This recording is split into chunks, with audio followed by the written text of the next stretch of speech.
Okay, I'm going to show you how the correct way to do a clean install of Windows 10. I have no choice but to use my virtual box, my virtual machine, to show you so I can record it. I have to have a computer for my recorder to run on here. Okay, now I have Windows 10, the newest edition, 64-bit and 32-bit. Now, just so you can see, this is Windows 7 right now. It works great. I'm just going to show you how to do an install.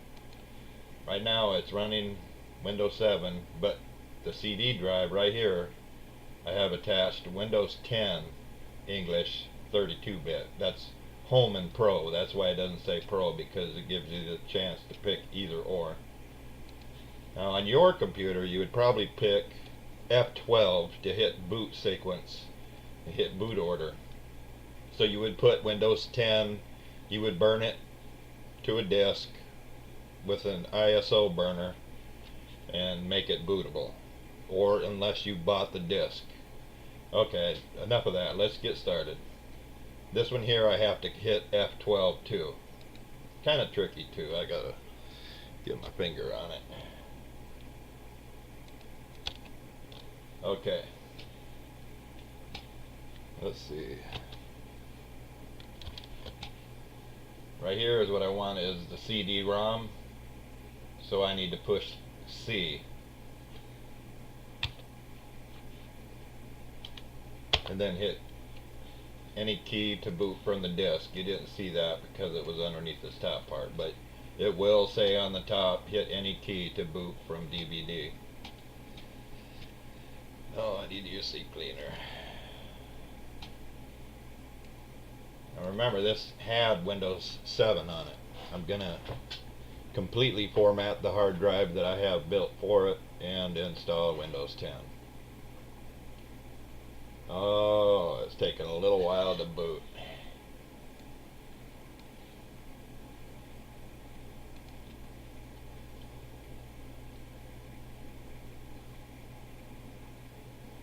Okay, you set them how you want them according to where you live, what your language is. Hit next, click install now.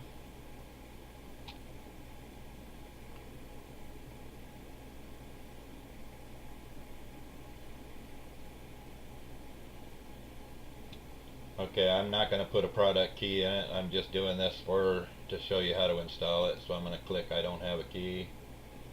And right here, all of Windows 10, when you download it, they always have Home and Pro, but they always have all these other ones too. So I'm just going to pick Pro, and it's times 86, which means it's 32-bit. Click next. And you have no choice but to accept the terms, or you can't install it. Okay, right here you would click Custom Install Advanced. You have to have that. Alright, you're going to have partitions. These are the partitions that Windows 7 had.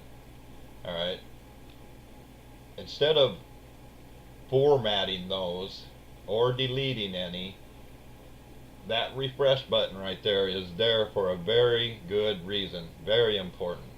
So right here, during your install, you would push Shift and F10, and it brings up not only command prompt, but command prompt as admin, running in as administrator. There you would type DISKPART, all lowercase,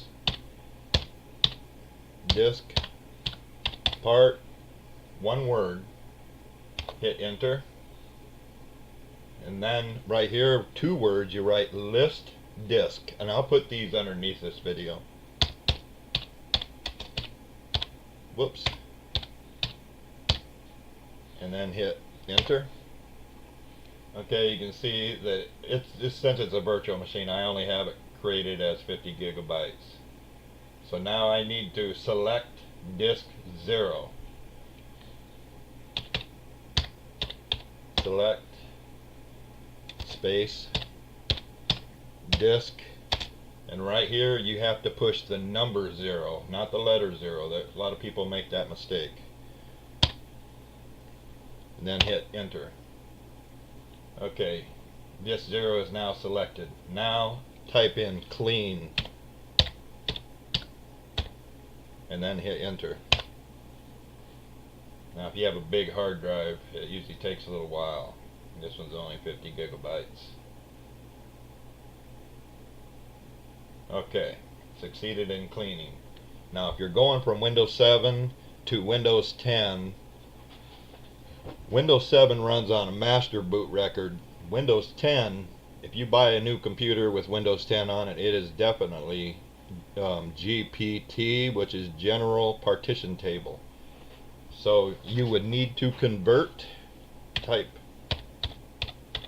convert GPT, General Partition Table, and then hit enter. Successfully converted. Now just click exit, enter, and exit, enter. Okay, those are still there, but this is where the refresh button comes in handy. Okay, now I have one partition and it's unallocated because it is cleaned. Now you just simply hit the new. You leave that the size it is because it already knows what it needs to be. Click apply, and it's going to tell you that Windows might create additional partitions. On my regular computer it made 2 extra ones besides the hard drive. Click OK, and this one it's only 1. So that one's already highlighted, so I click format. You really don't need to because I already did the disk part, but I'm going to anyway. See, the reason why you do that disk part is to remove the master boot record from Windows 7. That's really the only way you do it, with a boot disk and command prompt ran as administrator. Okay, now select the largest one, which is primary, and then click next. Now right here, Windows 7 always says expanding files or something like that, but this one says getting files ready for installation. It's highly compressed files, so it has to expand them before it can install them. I'm going to hit pause and I'll be right back. Okay, now files were expanded. Now it's installing features, and then, or it already did, now it's installing. It'll install updates and then it'll finish up, and during that time it'll reboot a few times, or at least twice. And remember, at the top here, right along the top, it will say hit any key to boot from CD or DVD. Do not ever do that, because if you do, you'll have to start all over. You only need to boot from it one time. Alright, well, since it's already restarting, I'll let you see it do it. And this looks different because it's on VirtualBox. See at the top it says, see it? Don't ever do that, because it won't hurt anything, but you will have to start all the way over again. Okay, I'll pause. I won't let you miss any settings. I'm Cortana, and I'm here to help. Okay, hold on just a second. A little sign in here, a touch of Wi-Fi there, and we'll have your PC ready for all you plan to do. Use your voice or the keyboard along the way, and if you'd like... Okay, you can hit that to mute Cortana. It'll talk to you and ask you all the settings. All the settings along the way. See, right now it would be, say you wish, are you in United States, and well, you can ignore that, but because it's just sounding weird since it's on my virtual machine. So I'm gonna mute it, and then right here, yes, I want United States.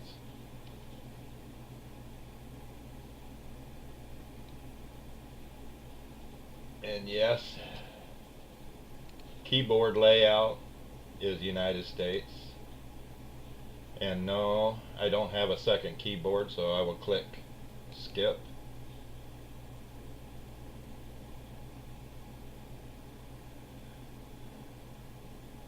It's really very simple. It more or less tells you what to do, you know, if you leave the voice on or do the reading. I'll just go through part of it, and I'm going to skip the part where I have to sign in. You can make an offline account. Okay, here it's asking you what would you like to set it up. Yes, set up for personal use. Click that to highlight it, and then click next. And then here you would type your email address in, or your Skype if you have a Microsoft account. Now it's a good idea, if you don't have a Microsoft account, you should create one. You can click right here and create one. Now here I will just do an offline account, and asked if I want to sign in with Microsoft again. It just really wants you to sign in with Microsoft. So I'm going to click no.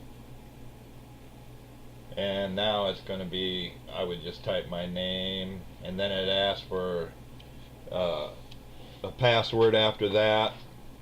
And then you have to type in 3 different choices to use for in case you forget your password. So I'm just going to skip all of that. The rest is real easy to do. Just your best bet is to accept all the settings. In Windows 10, you're really forced to if you want it to update and everything. Okay. Now if you have Windows 7 and you want to upgrade, you can still do an upgrade. Microsoft allows it for free. Remember, they were pushing it really big. Well, now they don't push it at all. In fact, they kind of made it hard to find.